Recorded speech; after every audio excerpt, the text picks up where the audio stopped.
اللہ آسانی فرما دے آپ کے لیے میرے لیے. اللہ سب کو آزمائشوں سے محفوظ رکھیں، لیکن اگر آزمائش آ جائے تو صبر کریں. نبی کریم صلی اللہ علیہ وسلم نے ارشاد فرمایا اللہ سے آزمائش مت مانگو، لیکن اگر آزمائش آ جائے تو صبر کرو. تو بس یہی بات ہے. اللہ ہم سب کو ہمت اور توفیق عطا کریں. پھر اس میں جو کنیزوں کے متعلق بات آئی، میں نے اس کی بھی پوری وضاحت آپ سے کر دی تھی کہ اس کی کیا حدود و قیود ہیں، اور اس کا ہرگز یہ مطلب نہیں ہے کہ جس کے پاس جو کنیزیں ہیں تو وہ کبھی جس کے ساتھ چاہے جا کر اللہ رحم فرمائے تعلقات بنا لے.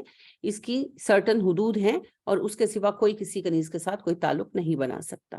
اور اگر کسی نے ایک کنیز کو اپنے لیے بطور بیوی چن لیا تو پھر وہ سدا اس کے ساتھ رہے گی. موت کے سوا کوئی انہیں الگ نہیں کر سکتا. وہ بیوی ہوگی جائز، اور اس کی اولاد جو ہے وہ جائز اولاد ہوگی. لہٰذا میں نے آپ سے یہ بھی عرض کیا تھا کہ ام المومنین ماریہ قبطیہ رضی اللہ تعالیٰ عنہ اور ام المومنین جویریہ رضی اللہ تعالیٰ عنہ نبی کریم صلی اللہ علیہ وسلم کی کنیزیں ہی تھیں. آپ صلی اللہ علیہ وسلم نے بیوی بنایا اور وہ ہماری ام المومنین ہیں آج تک. اور ماریہ قبطیہ جو ہیں رضی اللہ تعالیٰ عنہ، ان سے آپ کے آخری بیٹے ابراہیم بھی پیدا ہوئے. تو اس کے جو اصول و قواعد ہیں یہ ان کے ساتھ ہے. یہ ایسے کوئی خدا نخواستہ حرام کاری کا راستہ نہیں کھلا ہوا. یہ ایک بالکل جائز، محدود اور محتاط راستہ ہے. ٹھیک ہے. اس کے بعد آخری بات اس پر میں یہ عرض کرنا چاہوں گی کہ بیویوں کے درمیان برابری رکھنا، عدل رکھنا شوہر کا کام ہے. اگر شوہر ایسا نہیں کرتا تو قیامت کے دن وہ فالج زدہ اٹھایا جائے گا. لہٰذا دو طرح کے مسائل ہوتے ہیں. ایک تو یہ ہے کہ کچھ لوگ شادیاں کرتے ہیں اور پھر دوسری بیوی کی وجہ سے پہلی بیوی کو اہمیت نہیں دیتے، اور کچھ جو ہیں دوسری بیوی کو اہمیت نہیں دیتے. یعنی کہ میں ایسی کئی خواتین کو جانتی ہوں جن کے ساتھ شادی کی مرد حضرات نے، سیکنڈ میرج کی، اور اس کے بعد انہوں نے ایک پریشر بلڈ کر رکھا ہے کہ جی ہم نے تو تمہیں سہارا دیا، ہم نے تو تم پر ترس کھایا، اور ہماری پہلی بیوی کے حقوق، ہمارے پہلے بچوں کے حقوق. ابھی اتفاقاً پرسوں ہی ایک خاتون مجھے ملنے آئی and she was very upset about her situation. وہ سیکنڈ وائف ہے اپنے شوہر کی، اور انہوں نے پرپوز کیا، شادی کی، اور اس کے بعد اب ان کا یہ فرمانا ہے کہ آپ کا مجھ پر کوئی حق نہیں ہے. میں نے آپ کو سہارا دینے کے لیے، چھت دینے کے لیے شادی کی تھی، تو اب آپ کا مجھ پر کوئی حق نہیں ہے. مجھ پر حق صرف میرے پہلی بیوی بچوں کا ہے. تو میں نے تو آپ کے ساتھ ایک احسان کا رویہ کیا، تو آپ کو میرا اور مجھ سے زیادہ میری پہلی بیوی کا شکر گزار ہونا چاہیے کہ نیکی میں انہوں نے میرا ساتھ دیا.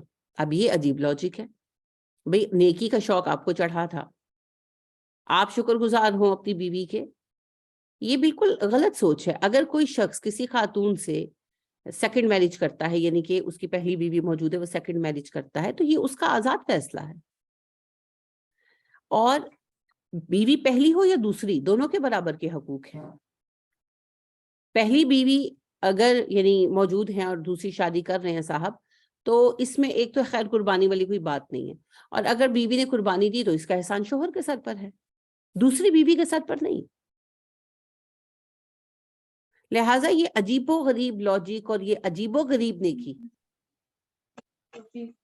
کہ جی شادی ہم نے کر لی، ذمہ داری ہم نہیں اٹھائیں گے، یہ عجیب و غریب نیکی جو ہے نا، یہ ایسے نہیں چلے گی. شادی تو ہے ہی ذمہ داری کا نام. تو شادی خواہ پہلی ہو، شادی خواہ دوسری ہو، جس عورت سے نکاح کیا اس کی ہر چیز کا ذمہ دار شوہر ہے. گھر کا، نان و نفقے کا، بچوں کا، اور بیماری کا، اس کے سوشل سٹیٹس کا، ہر چیز کا. تو دونوں ہی چیزیں غلط اور حرام ہیں. اگر آپ دونوں کو نہیں رکھ سکتے، دونوں کا حق نہیں دے سکتے، تو مت کریں شادی. ایسی لولی لنگڑی نیکی اللہ کو درکار نہیں ہے، اور نہ اپنے آپ کو خوش فہمی میں مبتلا کرنا چاہیے. نبی کریم صلی اللہ علیہ وسلم نے اپنی سب بیویوں کو باہم برابر رکھا، اور بیویوں کے پہلے شوہروں سے موجود بچوں کو بھی پالا. تو یہ تو خیر ایک عام مسئلہ رہا ہے کہ بھئی نئی شادی کی تو نئی ینگ بیوی کے پیچھے پرانی بیوی کو نظر انداز کرنا شروع کر دیا. اب میں نے فریکوینٹلی اوپر نیچے 5 مختلف شادیوں میں یہ مسئلہ دیکھا ہے کہ شادی کر لی اور جس نئی بیوی کو لائے ہیں اس کو نہیں پوچھتے اور اس کو جو ہے یعنی کہ انفیریئر سمجھتے ہیں یا کہتے ہیں اور اس پر یہ احسان رکھتے ہیں کہ ہم نے تمہیں سہارا دیا. تو دونوں ہی باتیں غلط ہیں جی. دونوں میں سے جو بات بھی کی جائے گی وہ غلط ہوگی. تو لہٰذا وہ سے پوچھ رہی تھی باجی کس کا حق زیادہ ہے, پہلی بیوی کا کہ دوسری بیوی کا؟ بتائیں کون بتائے گا؟ پہلی بیوی کا حق زیادہ ہے کہ دوسری بیوی کا؟ کون بتائے گا؟ ہینڈ ریز کریں, جلدی جلدی کیا کریں, اتنا کیوں سوچتے ہیں؟ روحان آپ بتائیں.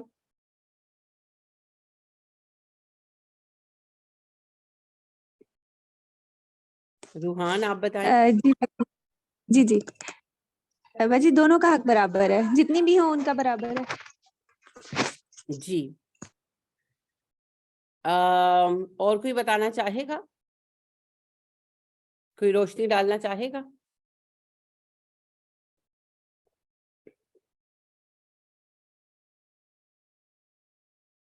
رائے دیتے ہوئے اتنا گھبرایا نہ کریں, بات کیا کریں. دونوں بیویوں کا حق برابر ہے جی, دونوں بیویوں کا حق برابر ہے. اور ایک صاحب نے تو بڑی مزیدار بات اپنی بیوی سے کی کہ میری پہلی بیوی نے میرا اتنی مشکلات میں ساتھ دیا ہے.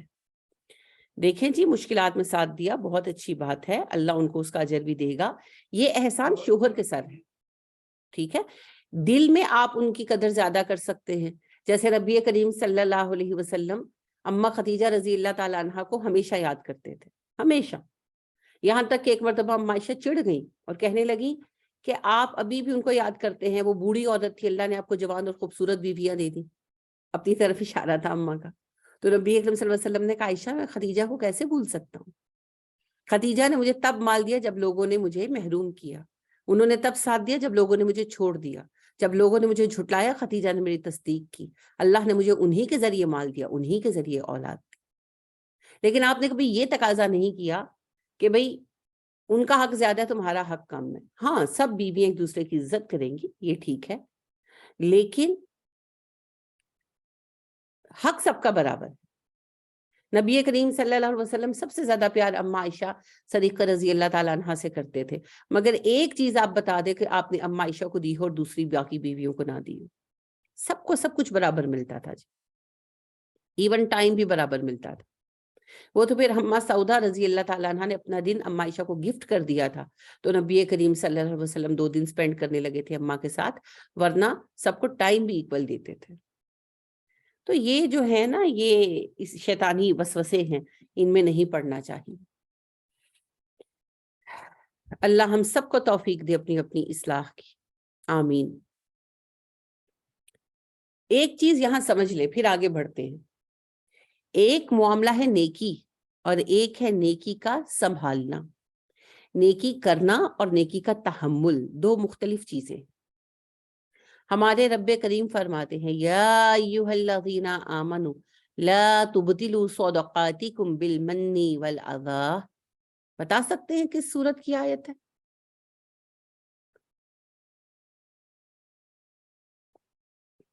بقرہ. اور اللہ پھر مزید فرماتے ہیں چند آیتوں کے بعد, یا ایھا الذین آمنوا یا ایھا الذین آمنوا لا تبطلوا اعمالکم بالمن والاذی. اے ایمان والو اپنے اعمال ضائع نہ کرو احسان جتا کرو رضیت دے کر. تو ایک خاتون سے شادی کی سہارا دینے کے لیے, ایک نیت ہی سے کی. اب بعد میں اس کو اٹھتے بیٹھتے سنا رہے ہیں ہم نے تمہیں سہارا دینے کے لیے شادی کی, ہم نے تمہیں سہارا دینے کے لیے شادی کی. تو اذیت ہے نا, احسان جتانا ہے نا. تمہیں تو شکر گزار ہونا چاہیے. بھئی اگر آپ نے نیکی کی تو اپنے لیے کی. سورۃ المؤمنون میں اللہ سبحانہ و تعالیٰ فرماتے ہیں میرے بندے ایسے ہیں کہ جب کوئی نیکی کرتے ہیں تو سامنے والے کو کہتے ہیں شکریہ بھی مت کہو, don't say thank you even. ہمیں وہ بھی نہیں چاہیے, ہم نے تو اللہ کی رضا کے لیے کیا. تو اگر نیکی کا مقصد ہے تو پھر کسی کے ساتھ کوئی احسان نہیں ہے ہی نہیں سرے سے، کیونکہ میں تو اپنا بھلا چاہتی ہوں۔ لہذا اگر کوئی خاتون بھی ہمت کر کے اپنے شوہر کی دوسری شادی کرواتی ہیں تو پھر بعد میں اس کا تحمل پیدا کریں۔ جتا دینے سے نیکیاں ضائع ہو جاتی ہیں۔ ہم اپنے ہاتھ سے خرچے ہوئے پیسے اور اپنی سروسز کو اپنی زبان سے آگ لگا دیتے، اور یہ خواتین میں تو بہت ہے۔ فار ایگزامپل سسرال، ساس سسر کی خدمت کی سسرال میں، اب نہیں ایکسیپٹ کیا زبان سے، نندوں نے، دیوروں نے، جیٹھوں نے، ہوتا ہے نارملی، نہیں منہ سے نہیں مانتے، دل میں آتا بھی ہے کہ انہوں نے بہت کیا ہے مگر منہ سے نہیں مانتے، تو پھر اٹھتے بیٹھتے میں تے انا کیتا ہے، نن تے کدی کیا ہی نہیں۔ بچوں کو بھی بیٹھ کر بتانا میں یوں کرتی تھی، یوں کرتی تھی، یوں کرتی تھی، تمہاری دادو یوں کرتی تھی، تمہارے دادا یوں کرتے تھے، تمہارے چاچو نے یہ کبھی نہیں مانا، تمہارے ابو نے کبھی نہیں مانا۔ یعنی کہ اتنا جتاتے ہیں کہ جب تک آخری ذرہ اس نیکی کا ضائع نہ ہو جائے اس کا ذکر کرتے ہی رہتے۔ بے وقوفی کی بات ہے۔ کس کے لیے کام کر رہے ہیں؟ لوگوں کے لیے کر رہے ہیں تو چھوڑ دے، مت کریں۔ اور اگر اللہ کے لیے کر رہے ہیں تو پھر اللہ سب جانتا ہے، وہ سب دیکھتا ہے، اور مزہ یہ ہے کہ وہ قیامت کے دن کہے شاباش، بہت اچھا کام کر کیا، ویل ڈن۔ لوگوں کا کیا ہے؟ آج آپ کی تعریف کر رہے ہیں، کل آپ کو برا بھلا کہیں گے، کل برا بھلا کہیں گے، پرسوں پھر تعریف کرنا شروع ہو جائیں گے۔ لوگوں کی رائے تو بدلتی رہتی۔ یعنی ایون نبی کریم صلی اللہ علیہ وسلم کے پاس ایک صحابہ ہے، دیہاتی تھے، اجڑ تھے، کہنے لگے اللہ کے نبی میری کچھ مدد کیجیے۔ آپ نے اسے کچھ پیسے وغیرہ کچھ دیا تو کہنے لگا اتنا تھوڑا، آپ کتنے بخیل آدمی ہیں، میں کتنی امید لے کر آپ کے پاس آیا تھا، آپ کا دل تو بہت تنگ ہے، معاذ اللہ آپ کو کہنے لگا۔ تو صحابہ اپسیٹ ہو گئے، ان کے موڈ آف ہو گئے۔ آپ اس کا ہاتھ پکڑ کر اندر لے گئے، اس کو اور پیسے دیے، اس کی ضرورت زیادہ ہوگی۔ اب وہ کوئی شہر کا ویل بیہیوڈ بندہ نہیں تھا کہ آپ کو یہ کہتا کہ میرا کام نہیں ہوتا، یا یعنی کہ کوئی ان سویٹ وے، ان نائس وے آپ سے بات کرتا۔ وہ جڑ تھا، اس سے صاف ہی دیہاتی تھا، صاف ہی کہہ دیا کہ آپ تو ایسے ہیں اور آپ تو ایسے۔ اچھا، آپ صلی اللہ علیہ وسلم اسے اندر لے گئے، اسے اور پیسے دیے، اتنے دیے کہ وہ خوش ہو گیا۔ تو کہنے لگا آپ بہت اچھے ہیں، آپ کا چہرہ کتنا روشن ہے، آپ کا دل کتنا بڑا ہے، آپ کا ہاتھ کتنا کھلا ہے، آپ کتنے فیاض ہیں۔ آپ مسکرائے، آپ نے کہا یہ باہر آ کر میرے ساتھیوں سے بھی کہہ دو۔ تو باہر آ کر اس نے کہا صحابہ کے سامنے بھی یہ سب کچھ، اور پھر چلا گیا۔ آپ مسکرا رہے تھے، آپ نے صحابہ سے کہا اس بندے کی اور میری مثال ایسے ہے جیسے ایک مالک ہو اور اس کی اونٹنی ہو۔ اونٹنی جو ہے وہ سرکش ہو کر بھاگی تو لوگ اس کے پیچھے واویلا کرتے ہوئے دوڑنے لگے، تو مالک نے کہا تم چھوڑ دو، میں اپنی اونٹنی کو خود ہی سنبھال لوں گا، اور اسے جو ہری ہری گھاس دکھائی تو اونٹنی واپس آ گئی۔ سمجھ گئے نا آپ کہ آپ نے اس کو اللہ کے بندے کو مال دیا اور وہ خوش ہو گیا۔ ایک عام آدمی کا یہی لیول ہوتا ہے، اس لیول سے بہت کم لوگ اٹھ پاتے ہیں۔ یہ نیچر ہے انسان کی، جیسے بچہ ہوتا ہے نا، وہ ناراض ہو جاتا ہے، روٹ جاتا ہے یا سرکش ہو جاتا ہے، آپ اسے کوئی چیز دے دیتے ہیں وہ مان جاتا ہے۔ تو جب تک انسان کا شعور نہیں بلند ہوتا، انسان کا لیول یہی رہتا ہے۔ آپ کی کام والیوں کے ساتھ اکثر آپ دیکھتے ہوں گے ایسا ہوتا ہوگا، ان کا موڈ خراب ہوتا ہے، آپ کسی چیز سے منع کر دیں، باجی میں دال لے جاؤں، آپ کہیں نہیں، موڈ خراب ہو جاتا ہے۔ اچھا، اگلے دن آپ اس کو دیکھتے ہیں اس کا موڈ خراب ہے، اس کو کچھ دے دیں، کوئی پیسے دے دیں یا کوئی چائے کا کپ بنا دیں، تھوڑی سی کوئی چیز دے دیں، اس کا موڈ ٹھیک ہو جاتا ہے۔ جب تک انسان کے شعور کا لیول نہیں بڑھتا تب تک انسان اسی بیسک کے اوپر رہتا ہے۔ لہٰذا اللہ کے نبی صلی اللہ علیہ وسلم سے بھی لوگ خوش نہیں ہو پاتے تھے، تو میری آپ کی کیا اوقات ہے، ہماری حیثیت ہی کیا ہے؟ تو لوگوں کی تعریف اور لوگوں کی ناراضگی کی پرواہ مت کیا کریں، کام اللہ کی رضا کے لیے کریں، پھر انشاءاللہ خوش رہیں گے۔ اللہ ہمارے کاموں کو قبول فرمائے، جو بھی چھوٹے موٹے کام ہم کرتے ہیں، بڑے بڑے تو کرنے کی ہماری حیثیت اور اوقات ہی نہیں ہے، جو چھوٹے چھوٹے کام کرتے ہیں۔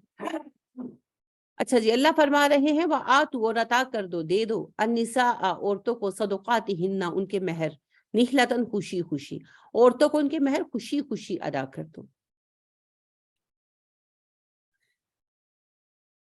یعنی جو مہر طے ہوئے ہیں وہ پے کرو اور خوشی کے ساتھ کرو، یہ عورتوں کا حق ہے۔ فائن پھر اگر طیبنا وہ دے دے لکم تمہیں ان شیئن کوئی چیز منہو اس میں سے نفسن خود فکلو کھاؤ اس کو ہنی ام مریئا خوشی خوشی خوشگواری کے ساتھ. عورتوں کو ان کے مہر خوشی کے ساتھ ادا کر دو، لیکن اگر وہ اپنی مرضی سے اس مہر کا کوئی حصہ تمہیں دے دیں تو اسے خوشی خوشی کھاؤ. یعنی کہ مہر جو ہے وہ عورت کا حق ہے اور شوہر کو چاہیے کہ عورت کو اس کا حق ادا کرے. لیکن اگر کوئی بیوی اپنے شوہر کو اپنی مرضی سے اپنا مہر معاف کر دے یا مہر کا کچھ حصہ معاف کر دے تو شوہر اس کو انجوائے کرے، یعنی آسانی سے رکھے اسے اپنے لیے، اس میں کوئی حرج نہیں ہے. لیکن شوہر کو جو ہے نا زور ڈال کر معاف نہیں کروانا چاہیے، یعنی کہ بار بار کہ تو معاف کر دے تو معاف کر دے. اب ظاہری بات ہے کہ پھر لڑائی سے بچنے کے لیے عورتیں کہتی ہیں اچھا جی معاف کیا، لیکن دل سے نہیں کیا تو یہ اس طرح کے جبر نہیں کرنے چاہیے. ولا اور نہ تم دو السفہاء نادانوں کو اموالکم مال اپنے، التی وہ جو جعل بنایا اللہ نے لکم تمہارے لیے قیامن قیام کا ذریعہ، ورزقوہم رزق دو ان کو فیہا اس میں سے، وقسوہم پہناؤ انہیں، وقولو کہو لہم ان سے قولا بات معروفن دستور کے مطابق اچھی بات.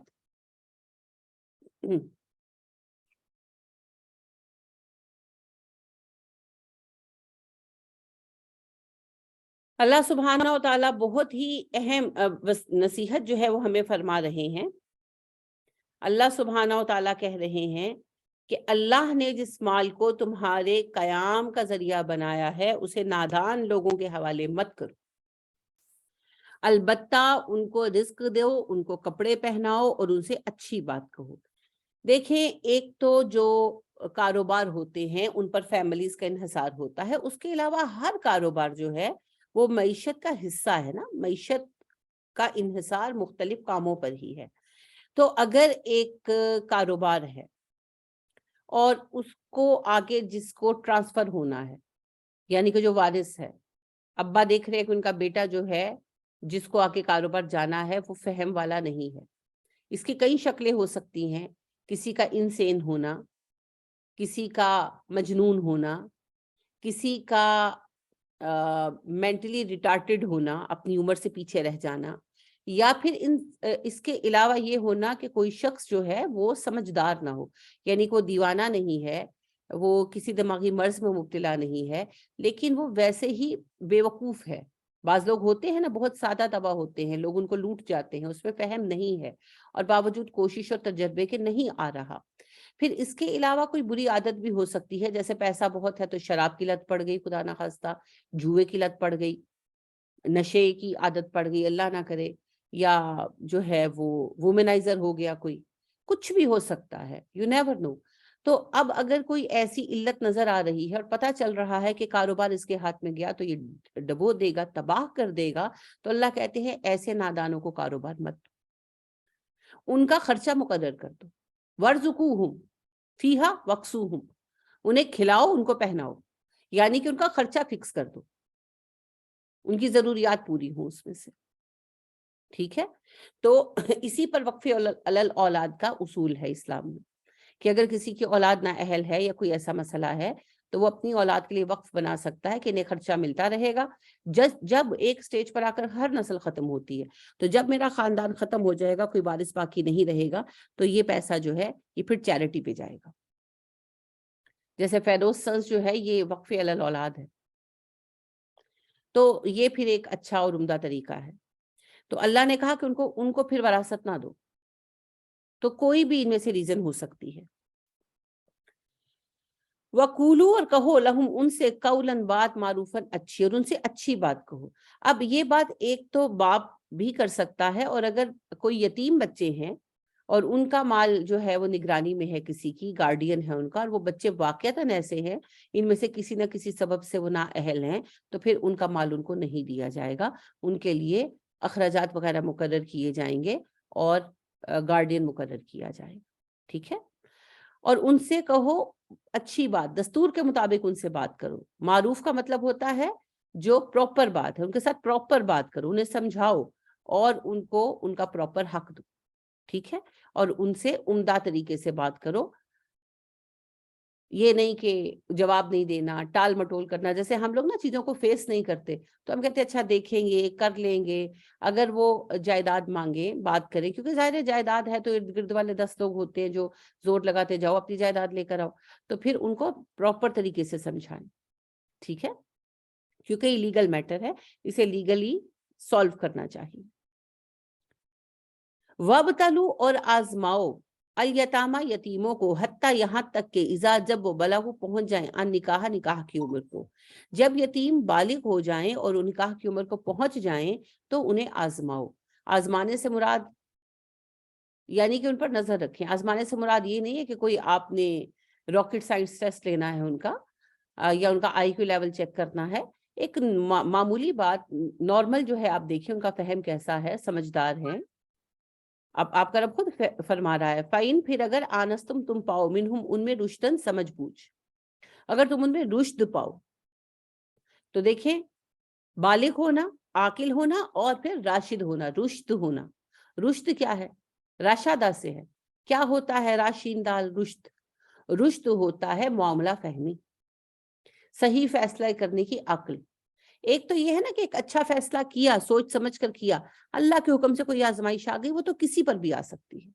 بڑے سے بڑا تاجر ڈوب سکتا ہے، وہ تو کوئی اتنی بات نہیں ہے. لیکن ایک بندے کا ہر فیصلہ ہی بے وقوفانہ ہو تو پھر نہیں، پھر اسے جائیداد نہیں ملے گی. لیکن اگر اس میں سمجھ بوجھ پاؤ، رشد پاؤ، معاملہ فہمی ہو، معاملات کا فیصلہ کرنے کی قوت ہو، سوچ سمجھ کر فیصلہ کرنے کی صلاحیت ہو، فَادْفَعُوا عَلَيْهِمْ أَمْوَالَهُمْ پھر انہیں ان کے مال واپس کر دو، پھر انہیں ان کے مال واپس کر دو. اگر یتیم بچے بڑے ہوں اور ان میں اہلیت نہ ہو تو مال واپس نہیں کیے جائیں گے، خرچہ مقرر کیا جائے گا، ان کی دیکھ بھال کی جائے گی. پھر اگلی جنریشن بڑی ہو اور وہ اہل ہو تو اس کو دے دیا جائے گا ان کا مال. اور اگر وہ فہم والے ہیں، عاقل ہیں، بالغ ہیں اور اس کے ساتھ ساتھ معاملہ فہم ہے تو ان کا مال انہیں واپس لوٹا دیا جائے گا. وَلَا تَأْكُلُوهَا نہ تم ان کا مال کھاؤ اسرافاً زیادتی کرتے ہوئے، وبدارن اور جلدی کرتے ہوئے، ان کے یکبرو وہ بڑے ہو جائیں گے. ان کا مال اسراف کرتے ہوئے، جلدی کرتے ہوئے مت کھا جاؤ کہ وہ بڑے ہو جائیں گے. کیا مطلب ہے؟ وہی واضح بات اللہ فرما رہے ہیں کہ اس خوف سے کہ یہ بچے کل کو بڑے ہو کر اپنا مال لے جائیں گے تو جتنا ہم استعمال کر سکتے ہیں کر لے، لہٰذا جلدی جلدی تیزی کے ساتھ مال خرچ کر لو. کہیں یعنی کہ کوئی سونا بنوا کے رکھ لو، بیٹی کی شادی میں لگا دو، کہیں کہ بھئی ہم اس مال میں سے میکسیمم یوز کر لیں. اللہ کہتے ہیں ایسا مت کرنا، ایسا مت کرنا، کیونکہ یتیموں کا مال ہے، ضائع نہیں ہونا چاہیے اور اس کا غیر ضروری استعمال نہیں ہونا چاہیے. جو گارڈین ہوتا ہے نا یتیم کا، وہ پیسے استعمال کر سکتا ہے، یعنی وہ اپنا خرچہ لے سکتا ہے. ظاہری بات ہے جو گارڈین ہے وہ کاروبار دیکھے گا، بچوں کی بھی جو ہے وہ ذمہ داری لے گا اور سارے فرائض اپنے جو ہے وہ پورے کرے گا. تو اس میں وہ اپنا ٹائم دے رہا ہے، and time is everything, time is money. تو وہ اس بات کا حق رکھتا ہے کہ اسے اس بچے کے مال میں سے، جبکہ وہ صاحب مال ہے، انہیں تنخواہ دی جائے ایک گارڈین کی طرح. آپ دیکھیں کہ کاروبار کا مینیجر کیا تنخواہ ڈیزرو کرتا ہے، کاروبار کس نوعیت کا ہے، کس پیمانے کا ہے. اور اس کے بعد پھر بچوں کی اگر کوئی رکھا جاتا اٹینڈنٹ تو اس کو بھی تو تنخواہ ملتی نا. تو اس اعتبار سے جس درجے کا کاروبار ہے، جتنا اچھا کام ہے، اس کے اعتبار سے اس کی جو ہے تنخواہ مقرر کی جائے گی، ایک انچارج کی حیثیت سے، ایک نگران کی حیثیت سے، اور وہ اس کو لے سکتا ہے، اس میں کوئی حرج نہیں ہے. اور جو بچے ہیں زیر نگرانی، یتیم بچے، ان کا خرچہ بھی وہ ان کے مال میں سے لے گا اور کرے گا، یہ اختیار ہے اس کے پاس. اب اللہ یہ فرما رہے ہیں کہ ظاہر مال تو گارڈین ہی کے بس میں ہے نا، تو وہ ایسا نہ کرے کہ دھوکہ دہی کے ذریعے ان کا مال جلدی جلدی استعمال کر کے ختم کر دے کہ کل کو بڑے ہو جائیں گے تو اپنا مال لے جائیں گے. ومن جو کانا ہو غنین بے نیاز فلیستعفف اسے چاہیے عفت اختیار کرے، یعنی بچ جائے. عفت کا مطلب ہوتا ہے دامن بچانا. تو جو تو غنی ہو، بے نیاز ہو، وہ تو دامن ہی بچا لے. یعنی ایک بندہ ہے، مسٹر اے ہیں، ان کا اپنا کاروبار ہے اور ان کے بھائی مسٹر بی کا بھی اپنا کاروبار ہے. مسٹر بی فوت ہو گئے اور اپنے بچے پیچھے چھوڑ کے مسٹر اے کو انچارج بنا دیا گیا, گارڈین بنا دیا گیا مسٹر بی کے کاروبار کا. اب مسٹر اے اپنا کاروبار بھی دیکھتے ہیں, مسٹر بی کا کاروبار بھی دیکھتے ہیں. انہوں نے آگے مینیجر وغیرہ رکھا ہوا ہے, سپرویژن خود کرتے ہیں. ان کا اپنا کاروبار بھی بہت اچھا چل رہا ہے, انہیں پیسوں کی ضرورت نہیں ہے.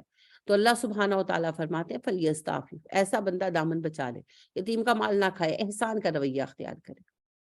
ومن, اور جو کانا ہو فقیرن محتاج, فلیاکل, اسے چاہیے کہ کھائے بالمعروفی, دستور کے مطابق.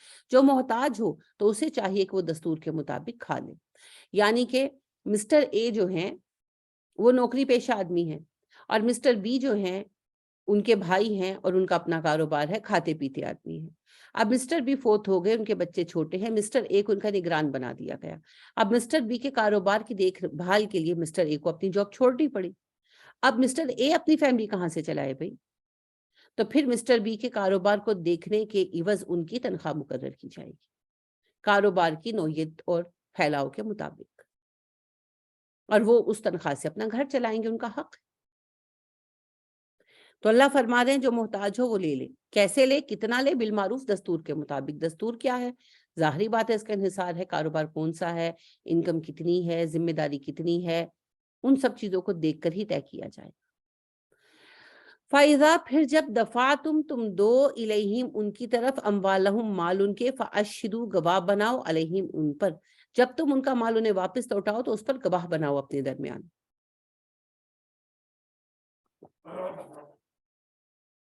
جب یتیموں کا مال واپس کیا جائے تو اس پر گواہی قائم کی جائے.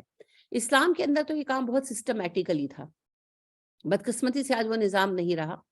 لہٰذا ہوتا یہ تھا کہ عدالت میں, مین عدالت میں اس طرح کے سب کیسز نہیں جاتے تھے, ضرورت نہیں پڑتی تھی. جو علاقائی مساجد تھیں وہاں کے جو امام و خطیب تھے, ان کی ذمہ داری تھی وہ پورے محلے کا حساب رکھتے تھے, پورے بلاک کا حساب رکھتے تھے کہ کتنی فیملیز ہیں اور کون کون لوگ ہیں, کتنے بڑے ہیں, کتنے بچے ہیں, ان کے پاس سب یہ معلومات ہوتی تھی, جو بوقت ضرورت وہ گورنمنٹ کو پرووائڈ بھی کرتے تھے. اور اگر کوئی مر گیا اور اس طرح کی سچویشن پیش آئی تو پھر اگلے سارے معاملات یہی امام اور خطیب جو ہے نا یہ دیکھا کرتے تھے کہ بیوہ کی شادی کروانا, بیوی مری ہے تو شوہر کے لیے مناسب رشتہ بتانا, اور اگر باپ مرا اور پیچھے بچے جو ہیں وہ موجود ہیں اور ان کے لیے گارڈین کا ارینج کرنا, پھر گارڈین کے حالات کے مطابق تنخواہ وغیرہ جو ہے وہ دینا, اور جب مال دیا گیا تو اس کی ساری لکھت پڑھت کر کے, گواہوں کے دستخط کروا کے, انگوٹھے لگوا کے, ساری دستاویزات بنوانا. اور جب مال واپس کیا جائے گا تو اس وقت بھی وہ امام و خطیب موجود ہوں گے اور گواہ موجود ہوں گے, اور گواہوں کی موجودگی میں وہ مال واپس کیا جائے گا.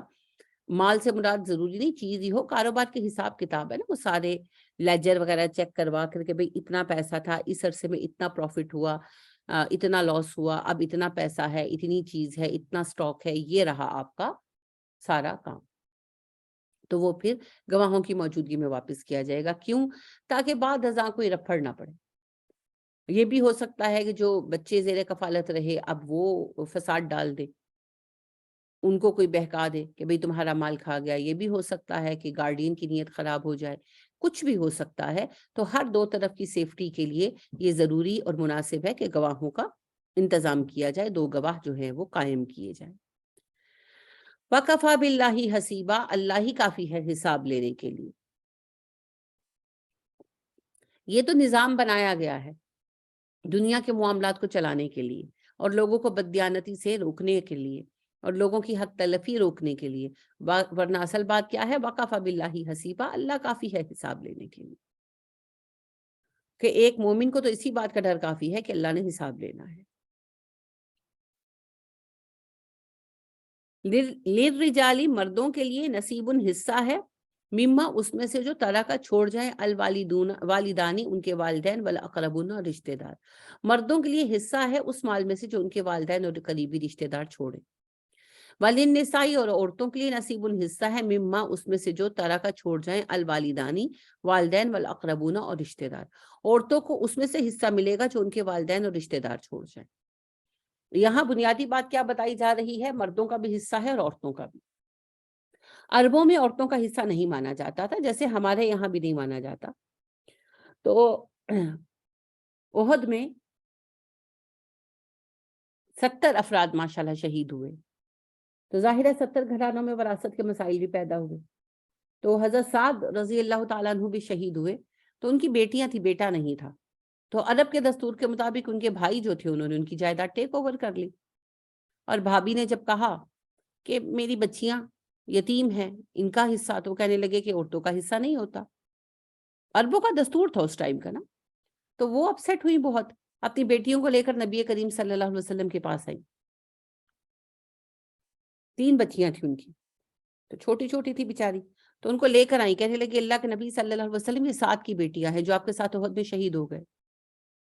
اب ان کے بھائی نے ساری جائیداد لے لی. وہ کہتے ہیں تمہارا اور تمہاری بیٹیوں کا کوئی حصہ نہیں. کیا کروں میں ان کا، بچیوں کا کیسے پالوں ان کو؟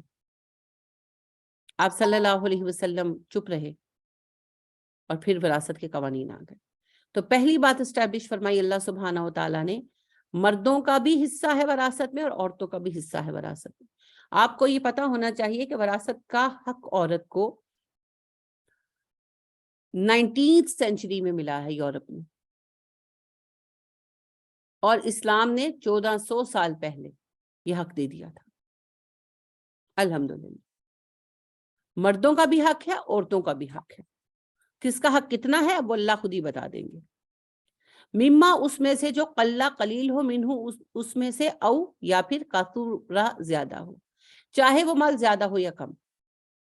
دوسری بات سمجھ لیں، وراثت تھوڑی ہو یا زیادہ ہو، وراثت وراثت ہے. یہ نہیں کہ 50,000 تک کی تقسیم کرنا، نہیں، وراثت وراثت، وراثت تقسیم ہوگی. عبداللہ بن عباس رضی اللہ تعالیٰ عنہ کہتے ہیں اگر ایک دوپٹہ ہے تو وہ بھی تقسیم ہوگا، اللہ یہ کہ ورثہ خود یہ بات ڈیسائیڈ کر لے کہ بھئی نہیں کرتے. یعنی کہ ایک دوپٹہ بھی ہے نا تو وہ وارثوں میں تقسیم ہوگا کٹ کر، سوائے اس کے کہ وارث خود یہ کہیں کہ بھئی اس کا کیا فائدہ. یعنی یہ تو کامن سینس کی بات ہے نا. جیسے دیکھیں کسی کی ماں فوت ہوئی فار ایگزامپل، تو اب ان کی جو چیزیں ہیں ان میں فار ایگزامپل برتن ہیں، تو اصول یہ ہے کہ سارے جو وارث ہیں ان میں water set, dinner set, tea set equally بانٹ دیا جائے. اب اس کا کیا ہوگا، کسی کے کام نہیں آئے گا نا. اب یہ ورثاء پر ہے کہ وہ آپس میں افہام و تفہیم سے طے کر لیں کہ چلو تم ڈنر سیٹ لے لو، میں واٹر سیٹ لے لوں، یہ جو ہے ٹی سیٹ لے لے. کچھ آپس میں اس طرح سے ڈیسائیڈ کر لیں تاکہ چیزوں کو استعمال کر سکیں. اور یہ بھی کر سکتے ہیں کہ بھئی ہم لیتے ہی نہیں، جہاں یوز ہو رہا ہے وہیں پہ یوز ہوتا رہے مین گھر میں. لیکن یہ ورثاء کی ثوابدید پر ہے، وہ ڈیسائیڈ کریں گے. ادروائز ہر چیز تقسیم ہونی چاہیے. ٹھیک ہے، تو کم ہو یا زیادہ مال تقسیم ہوگا. عورتوں کو ان کا حصہ ملے گا، مردوں کو ان کا. نصیب مفروضہ یہ حصہ ہے جو فرض کر دیا گیا ہے. وراثت فرض کیا گیا حصہ ہے، اسے کوئی تبدیل نہیں کر سکتا. قوانین وراثت اللہ کی حدوں میں سے ہیں، ان کو ٹچ نہیں کرنا چاہیے. اور اذا جب حاضر ہوں القسمت تقسیم کے وقت، اولو القربہ قرابت دار، والیتامى یتیم، والمساکین مساکین، فرزقوہم انہیں بھی دو، منہ اس مال میں سے، وقولو کہو لہم ان سے، قولا معروفا اچھی بات. مال کی تقسیم کے وقت جب قریبی رشتہ دار، یتیم، مسکین لوگ موجود ہوں تو انہیں بھی اس میں سے کچھ دے دو اور اچھی بات کہو. ان کا حق نہیں ہے، وراثت میں ان کا حق نہیں ہے. لیکن اللہ فرما رہے ہیں کہ جب مال تقسیم کرو اور ایسے لوگ موجود ہوں تو ازراہ محبت اور ازراہ مروت انہیں بھی کچھ دے دو، انہیں بھی کچھ دے دو. یعنی فرض کریں کہ خالہ موجود ہے، ماں فوت ہوئی، وراثت تقسیم ہو رہی ہے، خالہ موجود ہے. اب خالہ وارث نہیں ہے، ان کا کوئی حق نہیں، لیکن چونکہ وہ ماں کی بہن ہے تو فرض کریں کہ ماں کا کوئی جوڑا، کوئی اچھی چیز، کوئی شال، کہ خالہ یہ آپ رکھ لیں محبت کے لیے. لیکن اس میں سب ورثاء کی رائے شامل ہونا ضروری ہے. اسی طرح فرض کریں کہ کوئی فیملی میں یتیم بچے ہیں اور ان کو آپ کچھ بیچ میں سے دے دیں، کیونکہ دیکھیں جب ہوتا نارملی یہ ہوتا ہے کہ جس طرح سب بچوں کی شادیاں ہو گئی، اب بعد میں والدہ فوت ہوئی، وہ صاحب مال تھیں، تو بچوں کے پاس ساری چیزیں آلریڈی موجود ہوتی ہیں، کپڑے، جوتے، بستر، برتن سب کچھ ہوتا ہے، زیور بھی ہوتے ہیں. تو چلیں سب چیزیں تو نہیں دی جاتی، مگر ان میں سے کچھ چیزیں جو آپ کے استعمال میں بھی نہیں آنی، صرف یہ کہ جی وراثت ہے میں لے جاؤں، تو بہتر ہے کہ اپنے والدین کی کچھ چیزیں جو ہیں وہ آپ یتیموں کو دے دیں، مسکین افراد کو دے دیں، آپ کے والدین کو اجر ہوگا اور آپ کو بھی اجر ہوگا. لیکن بہرحال اس کا ڈیسیژن جو ہے وہ برا سا مل کر کریں گے. ایک اہم بات یہاں یہ یاد رکھیں کہ کوئی بھی چیز وراثت کی اگر کسی کو صدقہ بھی کریں گے تو سب ورثہ سے پوچھ کر کریں گے. اگر ایک وارث بھی راضی نہیں ہے تو چیز صدقہ نہیں کی جائے گی. دوسری بات یہ ہے کہ اگر کوئی ایک وارث بھی کم سن ہو، نابالغ ہو، تو اس کی اجازت تو تسلیم ہی نہیں ہوتی. اسی لیے صحابہ کرام رضی اللہ تعالیٰ عنہم علیہم اجمعین کسی میت کے گھر سے کھانا نہیں کھاتے تھے، کہ وہ کہتے تھے کہ ہو سکتا ہے اس میں ایسا وارث کا حصہ شامل ہو جو نابالغ ہو، اور وراثت کی تقسیم سے پہلے وہ مرنے والے کے مال میں سے کچھ استعمال کرنا پسند نہیں کرتے تھے. آج لوگ آتے ہیں، کھانے بنواتے ہیں اور پھر بل گھر والوں کو پکڑا کر چلے جاتے ہیں. تو وراثت تقسیم ہونے سے پہلے مال کا کھانا جائز نہیں، سوائے اس کے کہ ورثہ اس بات پر خود راضی ہوں کہ ہم نے فی الحال تقسیم نہیں کرنا. یعنی ایک مکان ہے، اس میں سب بھائی وغیرہ رہتے ہیں تو وہ سب آپس میں ڈیسائیڈ کر لیتے ہیں کہ ہم نے گھر کو ڈیوائیڈ نہیں کرنا. اگر کوئی بہن ہے تو اس کو کہتے ہیں بھئی ہم آپ کا حصہ دے دیں گے، اور اس بات پر اس کو آمادہ کر لیتے ہیں. یہ پھر ان لوگوں کی باہمی ثواب دید ہے، اس پر اللہ کو کوئی اعتراض نہیں. وَقُولُوا لَهُمْ قَوْلًا مَعْرُوفًا، اور ان سے دستور کے مطابق بات کرو، یعنی اچھی بات کرو، ان سے حوصلہ بڑھاؤ. یعنی کہ جیسے آئے ہوئے ہیں تو ان سے کہیں کہ یہ فور ایگزامپل وہی بات ہے کہ خالہ موجود ہے، چچا موجود ہے، تو انہیں کہیں ابھی بھی آپ کا گھر ہے، آپ یہاں جب چاہے آ سکتے ہیں. یعنی کہ اچھی بات کریں، ان کو تکلیف نہ دیں، ان کا دل نہ دکھائیں، انہیں اذیت نہ دیں. ٹھیک ہے. وَلْيَخْشَى، اور چاہیے کہ ڈریں، الَّذِينَ، وہ لوگ، لو، اگر، ترکو، چھوڑ جائیں، من خلفہم، اپنے پیچھے، ذریۃً، اولاد، ضعافاً، کمزور، خافوا، خوف کھائیں گے، علیہم، ان پر. لوگوں کو ڈرنا چاہیے اور انہیں سوچنا چاہیے کہ اگر وہ اپنے پیچھے کمزور اولاد چھوڑ جائیں تو وہ کیسا خوف کھائیں گے ان کے لیے. سمجھ گئے کہ وراثت جب تقسیم کریں تو یتیم کا مال نہ کھائیں، اور اس بات کو ذہن میں لائیں کہ اگر وہ مر جائیں اور ان کے بچے چھوٹے ہوں تو ان کے دل میں کیسا ڈر ہوگا. میں جب یہ آیت پڑھتی ہوں مجھے یہ بات یاد آ جاتی ہے. میری والدہ جو ہیں وہ یتیم تھیں، میرے ماموں وغیرہ بہت چھوٹے تھے یہ لوگ تو میرے نانا وفات پا گئے. تو میری والدہ اکثر ذکر کرتی تھی، عید کے فوراً بعد میرے نانا نے وفات پائی، عید الفطر کے فوراً بعد، چوتھے یا پانچویں دن.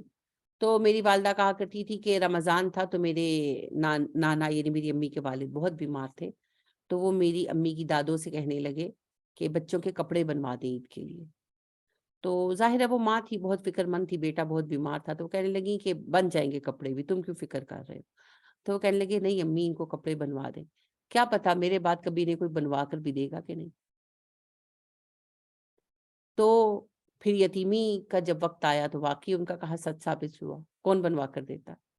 تو یہی بات اللہ فرما رہے ہیں کہ اگر تم مر رہے ہو اور تمہارے بچے چھوٹے ہوں تو تمہیں کیسا غم ہوگا ان کے لیے کہ کیا ہوگا میرے بعد میرے بچوں کا. یہی غم تمہارا وہ بھائی بھی تو دل میں لے کر مر گیا. تو اب سوچو کہ وہ کتنا دکھی ہوگا اپنے بچوں کو ضعف اور کمزوری اور کم سنی میں تنہا چھوڑتے ہو. اللہ کا حکم تھا، وہ تو چلا گیا، تم ڈرو اور اپنے اوپر اس کیفیت کے گزرنے کا سوچو تو ظلم کرنے سے بچو، یتیم کا مال کھانے سے بچو. کیسی پیاری مثال ہے اللہ کی بیان کرتا. فَلْيَتَّقُوا اللَّهَ، پس انہیں چاہیے کہ اللہ سے ڈرے. یتیم کے معاملے میں اللہ سے ڈرے، کیونکہ یتیم کا مال ہے نا. یتیم تو بچہ ہے، وہ تو کچھ نہیں کر سکتا، لیکن اللہ سے ڈرو. جب اللہ کو جواب دو گے تو کیا جواب دو. تو اللہ کے خوف کے ساتھ صحیح فیصلہ کریں. وَلْيَقُولُوا قَوْلًا سَدِيدًا، اور بات کہو سیدھی. سدید کا مطلب ہے بالکل کھری بات، کہ وراثت کے معاملے میں کوئی ڈنڈی نہ مارو.